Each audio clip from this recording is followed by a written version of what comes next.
இனியும் இந்த ஜெபம் முடிவதற்கு இன்னும் ஒரு சில நாட்கள் தான் இருக்கிறது. ஆண்டவர் இதுவரையிலும் நம்மை கிருபையாய் கர்த்தர் வழி நடத்தினார். நல்ல வாக்கு தத்தங்களை ஆண்டவர் நமக்கு தந்தார். ஆமே. அந்த வாக்கு தத்தங்களை ஒரு விசை அல்ல, பல விசை நம்ம உச்சரிக்க அந்த வாக்கு தத்தத்தை அறிக்கை செய்ய ஆண்டவர் அதை நிறைவேற்றி கொண்டே இருப்பார். சத்தமாய் ஒரு ஆமேன் சொல்லுங்கள்.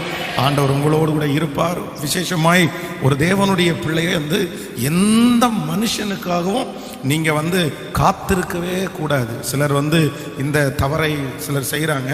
மனுஷனுக்காக காத்திருந்து தங்கள் வாழ்க்கையை வீணடிச்சவங்க நிறைய பேர். அந்த மனிதர்கள் திரும்ப திரும்ப ஏமாற்றி கொண்டு தான் இருக்கிறாங்க. நாளுக்கு நாள் அவங்க ஏமாத்தி தான் இருக்கிறாங்க.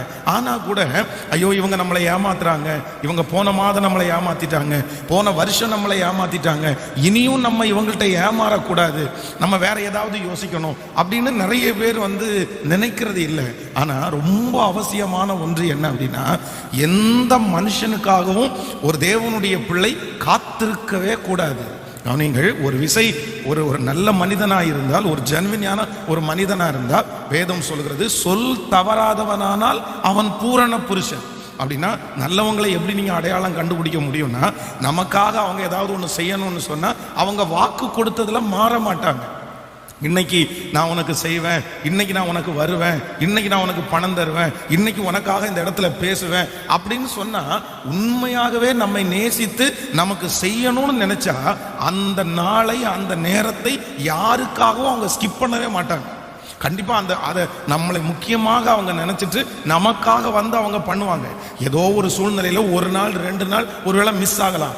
ஆனா சிலர் பாத்தீங்க அப்படின்னா ஸ்கிப் பண்ணிட்டே இருக்கிறாங்களா, உங்களுக்கு உதவி செய்யறேன்னு சொல்லிட்டு ஸ்கிப் பண்ணிட்டே இருக்கிறாங்களா, உங்களை அப்படிலாம் பண்ணுவேன்னு சொல்லிட்டு உங்களை மாத்திட்டே இருக்காங்களா, தயவு செய்து அந்த மாதிரி மனிதர்களை நீங்கள் நம்பி உங்கள் காலத்தை வீணடிக்காதிருங்கள். இதுல ஒரு சம்பவம் இல்ல, பல சம்பவங்கள் தெரியும். அதான் ஒரு ஊழியர் இன்று வரைக்கும் அவர் ரொம்ப கடினமான ஊழியம் செய்கிறார், ரொம்ப கஷ்டப்பட்டு ஊழியம் செய்கிறார். அப்படின்னா ஒரு டிராவல் அவர் ஆரம்பிச்சிட்டாருன்னா அவருடைய பெட்ரோலுக்கு இன்னொருத்தரிடத்துல அவர் எதிர்பார்க்கணும், இனி போற இடத்துல பெட்ரோலுக்காக அவர் ஜெபம் பண்ணணும். அந்த மாதிரி ஒரு சூழ்நிலையில இருக்கிற ஒரு ஊழியர் இன்றைக்கு பாத்தீங்க அப்படின்னா 25 லட்சம் ரூபாய் கடனாளியா மாற்றப்பட்டிருக்கிறாரு. 25 lakhs. இந்த 25 லட்சம் ரூபாய் கடனா மாறுறதற்கு அவர் சாப்பிட்டதோ, அவர் துணிமணி போட்டதோ, ஊழியம் செய்ததோ அல்ல. என்ன அப்படின்னா ஒருத்தர் ஒரு 3 கோடி ரூபாய் கொடுக்கலாம் அப்படின்னு சொல்லியிருக்காராமா. அந்த 3 கோடி ரூபாய் வரும் அப்படின்னு ஆசைப்பட்டு கொஞ்சம் கொஞ்சமா பணத்தை கொடுத்து, இப்போ ஒரு 25,000 கொடுங்க, 3 கோடி வந்தத உடனே உங்களுக்கு அதை இது பண்ணிக்கலாம், இப்போ ஒரு 10,000 கொடுங்க, இப்போ ஒரு 5,000 கொடுங்க, இந்த மாதிரியே வாங்கி இன்னைக்கு கிட்டத்தட்ட 7 ஆண்டுகள் ஆயிருச்சு. 7 ஆண்டுகளை தாண்டி அந்த மனுஷனை நான் சந்திக்கிறேன். அவங்க இந்த மாதிரி ஒரு விஷயத்த சொல்றாங்க. எங்கிட்ட அவங்க பேசும்போதே கடனுக்காக தான் என்னை கூப்பிட்டாங்க. பாஸ்டர், இந்த மாதிரி ஒரு பல்கா ஒரு அமௌண்ட் வரப்போகுது, நீங்களும் சர்ச்சுக்காக ட்ரை பண்ணிட்டு இருக்கிறீங்க, அதுல ஒரு பார்ட் ஆஃப் அமௌண்ட்டை நான் உங்களுக்கு தந்துடுறேன், நீங்க எனக்கு ஒரு 10,000 ரூபாய் ஹெல்ப் பண்ண முடியுமா அப்படின்னு கேட்டிருக்காங்க. ஃபோன் பண்ணாரு. அப்ப நான் அவங்கள உட்கார வச்சு தெளிவா சொல்லிட்டேன், பாஸ்டர் நீங்க எங்களுக்காக கொடுக்கணும்னு நீங்க நினைச்சிருக்கிறத நான் ரொம்ப சந்தோஷமா ஏத்துக்கிறேன். ஆனா நீங்க கடந்து போகிறது ரொம்ப தவறான ஒரு பாதை.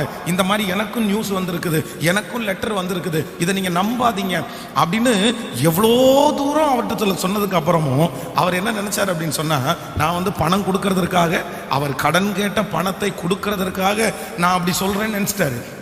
அவருடைய இருதயத்திலிருந்து அந்த பெரிய அமௌண்ட் பல்கா வரும் அப்படின்ற அந்த பிக்ஸ் பண்ணதை அவருடைய மனசுல இருந்து எடுத்து போடவே முடியல.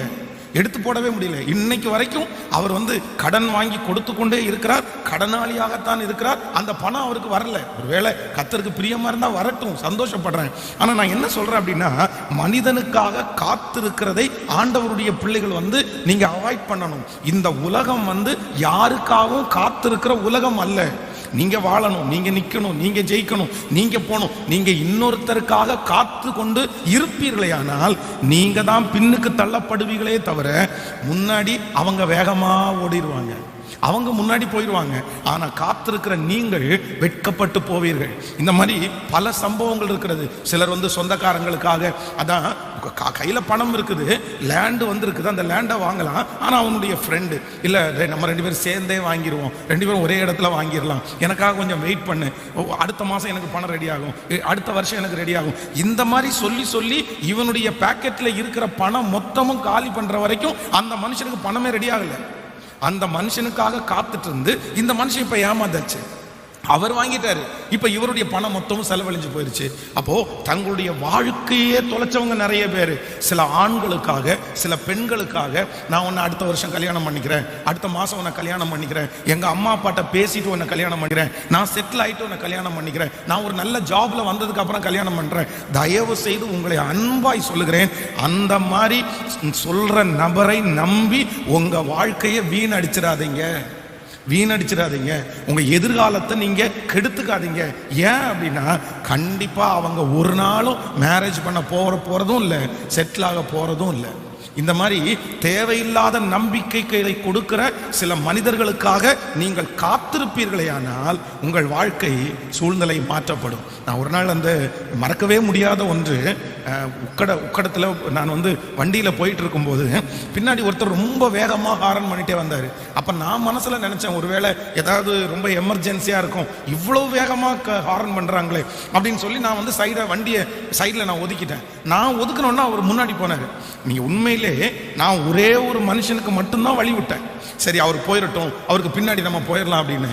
கிட்டத்தட்ட 15 நிமிஷம் என்ன நிற்க வச்சுட்டாங்க. 15 நிமிஷம் அந்த ஒரு வண்டியை விட்டதுனால அந்த வண்டியை தொட்டுட்டே வந்துச்சு பாருங்களேன். 15 நிமிஷம் நான் வெயிட் பண்ண வேண்டியதா இருந்துச்சு. அப்போ சில மனிதர்களுக்காக நம்ம காத்து கொண்டிருப்பது, நான் சொல்றேன், அவங்க வேகமா ஓடிட்டு உங்களை காத்திருக்க பண்ணிடுவாங்க. அதனால இன்று ஒரு தீர்மானம் எடுக்க போறோம். ஆண்டவரே, எந்த மனுஷனுடைய வார்த்தைக்காகவும் மனுஷனுக்காகவும் நான் என்ன பண்ண மாட்டேன்னா காத்து கொண்டு இருக்கவே மாட்டேன்.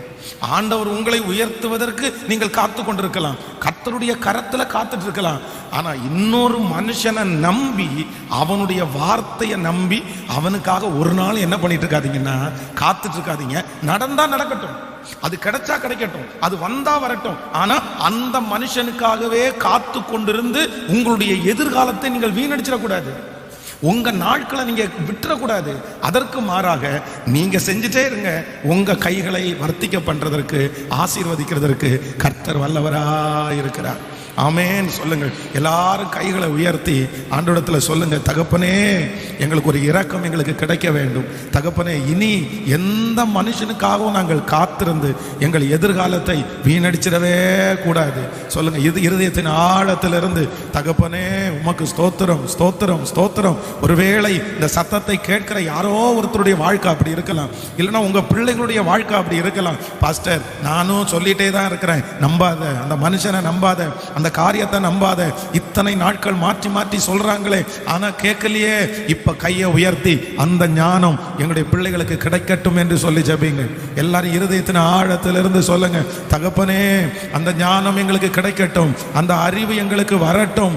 முழு பலத்தோட சொல்லுங்க, அந்த ஞானத்தை நீர்தான் எங்களுக்கு தருகிறவர். ஓ ஹல்லேலூயா. நிறைய பேர் வேகமாய் ஓடுகிறார்கள், நிறைய பேர் முன்னாடி ஓடுறாங்க, ஆனா நாங்க அவர்களை எதிர்பார்த்து எதிர்பார்த்து ரொம்ப பின்னுக்கு தள்ளப்பட்டோம். இல்லப்பா இல்லப்பா, அந்த மாதிரி ஒரு எண்ணம் என் பிள்ளைகளுக்கு வேண்டாம் ராஜா.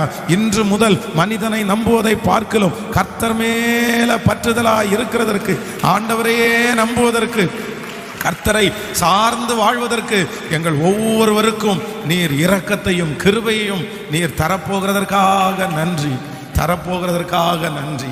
ஆமென் சொல்லுங்கள். அப்போ ரொம்ப